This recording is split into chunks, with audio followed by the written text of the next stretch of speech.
Kita awali sore hari ini dengan informasi polisi menangkap sopir angkot yang menabrak pengendara motor hingga tewas di Kabupaten Bandung, Jawa Barat. Dalam penangkapan tersebut, polisi menyita angkutan umum yang digunakan pelaku sebagai barang bukti.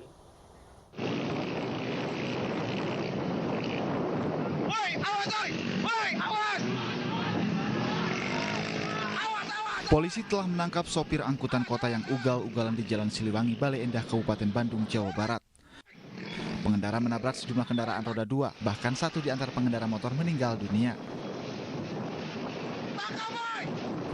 Warga yang emosi atas kejadian ini kemudian mengejar angkot pelaku tabrak lari dan viral di media sosial.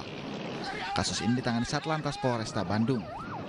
Penanganan lebih optimalnya dilaksanakan di Polresta Bandung dari unit laka. Untuk update-nya lebih baik ke Polresta Bandung. Betul. Berarti para yang korban ini masih banyak yang belum melapor katanya? Betul. Untuk korban tadi malam kita sudah identifikasi yang meninggal, sudah dihubungi pihak keluarganya untuk di penanganan lebih lanjut dari pihak keluarganya. Dalam kasus ini polisi minta barang bukti satu angkutan umum sebagai barang bukti, sementara korban meninggal sudah diserahkan ke pihak keluarga. Dari Bandung, Jawa Barat, Saufat Endrawan, iNews melaporkan. Pemirsa, teror terhadap pekerja media atau jurnalis kembali terjadi. Kali ini mobil milik salah seorang wartawan media televisi di Kabupaten Serdang Bedagai, Sumatera Utara dibakar orang tidak dikenal. Mobil milik jurnalis salah satu media televisi nasional yang sehari-hari bertugas melakukan peliputan berita di Kabupaten Serdang Bedagai dibakar orang tidak dikenal. Saat kejadian, mobil terparkir di teras rumahnya di Dusun 3 Desa Poin, Kecamatan Serdang Bedagai. Pembakaran mobil pertama kali diketahui oleh istri korban yang terbangun karena mencium bau asap saat dipadamkan, tercium aroma bensin. Korban sudah melaporkan dugaan teror ke Polres Serdang Bedagai.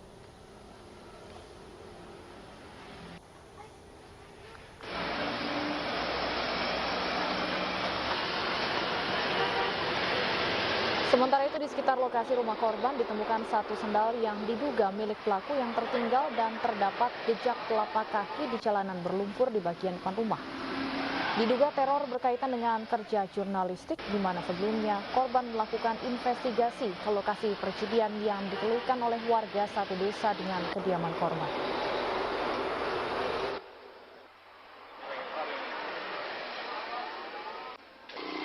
Ya aku keluar gitu, lihat dah marak memang api. Aku masuk ke belakang ambil air, istriku di depan minta tolong karena kebetulan kan yang di sebelah ini saudara semua gitu. Jadi aku keluar bersamaan sama saudara-saudara udah bawa air. Gitu kami siram, apinya makin melebar. Itu dugaanku ini berarti minyak, ada sengaja yang membakar gitu. Tim SAR hingga siang tadi belum menemukan satu korban terbakarnya kapal motor Karya Indah di perairan Kepulauan Sula, Maluku Utara.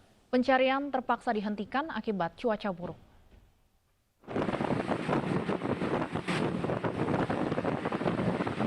Hari ketiga pencarian satu korban kapal motor Karya Indah yang terbakar di perairan Kabupaten Kepulauan Sula, Maluku Utara belum membuahkan hasil.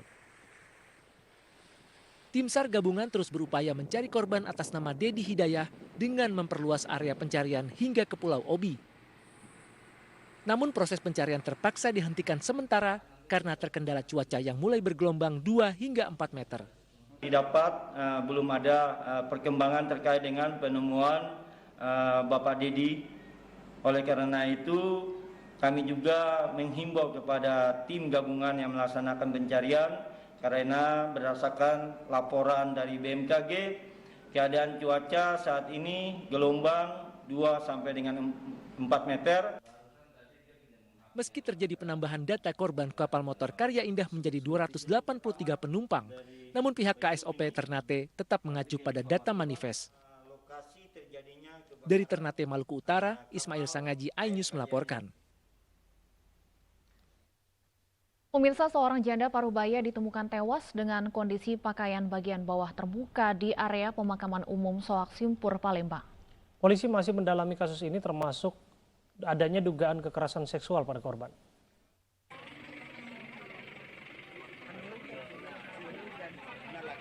Warga Soak Simpur, Sukarami, Palembang dikagetkan dengan penemuan jenazah wanita di area pemakaman umum pada Minggu pagi. Selain penuh luka di bagian kepala, pakaian bagian bawah korban juga dalam kondisi terbuka. Korban bernama Nur Aini diketahui sudah 5 bulan tinggal di gubuk area pemakaman dan berjualan bunga ziarah. Dari hasil visum, korban menderita luka hantaman benda tumpul di bagian kepala. Sementara itu, tim forensik akan melakukan pemeriksaan laboratorium untuk memastikan dugaan kekerasan seksual terhadap korban.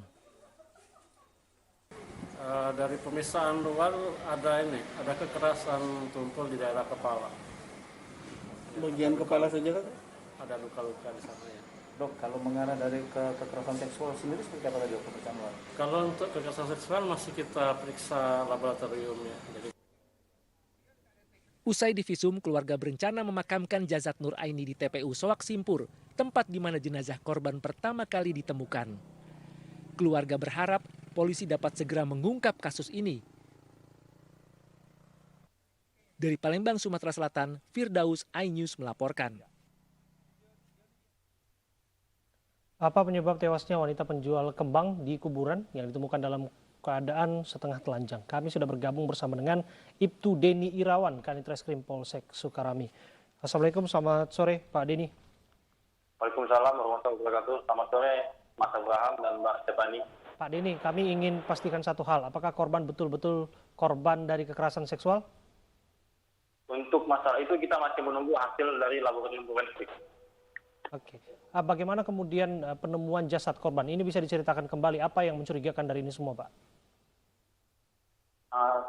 Pada hari Minggu pagi kita mendapat laporan dari masyarakat ditemukan mayat perempuan di lokasi pemakaman Soak Simpur.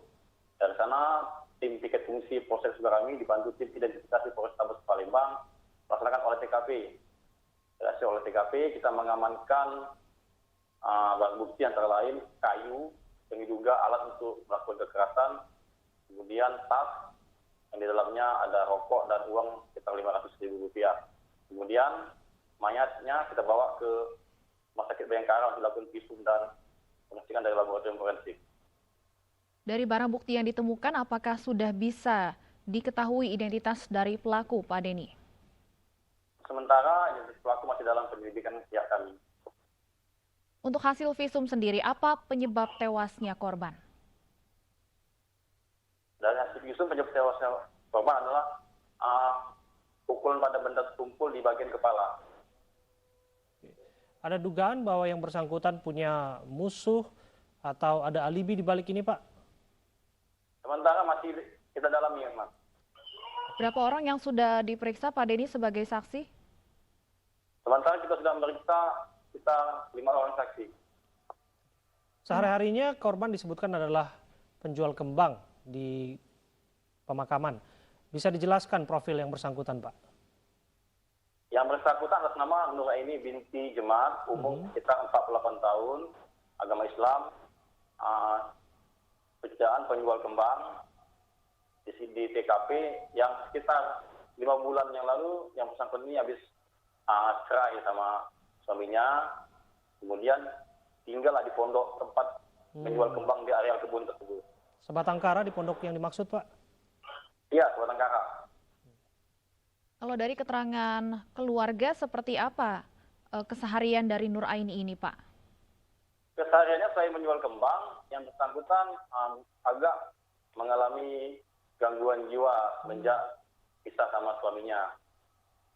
Bisa dijelaskan, Pak, gangguan kejiwaan yang dimaksud seperti apa? Maksudnya dia suka ngoceh-ngoceh sendiri, suka memanggil-manggil anaknya, suka menjerit-jerit, tapi kadang-kadang bisa diajak bicara, tahu sama uang. Anda sebutkan ada anggota keluarga korban yang sebetulnya bisa dikontak, Pak. Apakah keterangan sudah diperoleh dari anggota keluarga ini, Pak, mengenai apa yang terjadi? Sudah didapat kontak dengan keluarganya, dan keluarga juga yang melaporkan kepada kita. Kalau dari keterangan keluarga sendiri, Pak, sudah berapa lama korban ini tinggal seorang diri di area pemakaman ini? Kurang lebih sekitar 5 bulan. Ada penjelasan dari pihak keluarga mengapa korban memilih untuk tinggal sendiri, Pak? Ya, karena sejak pisah sama suaminya. Oke. Dari petunjuk yang sudah dikumpulkan oleh polisi, kira-kira pelakunya seorang diri atau berkelompok, Pak? Kita masih dalami itu, Mas. Apakah seorang diri, apakah ada orang lain, masih dalam penyelidikan kita. Selain hantaman benda tumpul di bagian kepala, Pak, apakah ada luka lain yang diderita korban? Tidak ada, lukanya cuma di kepala, semuanya di kepala. Ya, kita akan nantikan seperti apa proses penyidikan yang sedang berjalan. Itu Denny Irawan, Kanit Reskrim Polsek Sukarami. Terima kasih waktu Anda sudah berbincang bersama kami. Pemirsa, utang dan judi online menjadi alasan bagi tersangka pembunuhan wanita di kamar hotel di Menteng nekat melaksanakan aksinya. Tersangka yang pernah berprofesi sebagai satpam dijerat dengan pasal pembunuhan berencana.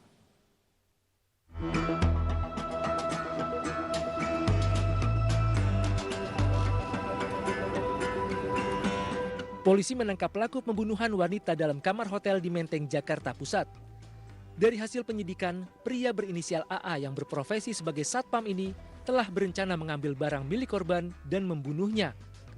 Sebelum melaksanakan aksinya, AA janjian dengan korban melalui aplikasi micet. Korban dan pelaku akhirnya bertemu dan berkencan dalam sebuah kamar hotel di Menteng, Jakarta Pusat. Usai melampiaskan nafsu, AA kemudian membunuh korbannya. Polisi menyatakan motif AA melakukan pembunuhan adalah jeratan utang serta hobi korban bermain judi online sehingga membutuhkan uang. Polisi menyita barang bukti yang diamankan, beberapa telepon genggam, 1 lembar nota gadai, pakaian korban dan pelaku, dan uang tunai. Bahkan polisi juga mengungkap AA pernah melakukan penjambretan. Berencana mengambil barang milik saudari Iw, rencana dengan diuangkan dan hasilnya akan digunakan untuk judi online. Tersangka dijerat dengan pasal berlapis dengan ancaman hukuman maksimal pidana mati. Dari Jakarta, Tim Liputan iNews melaporkan.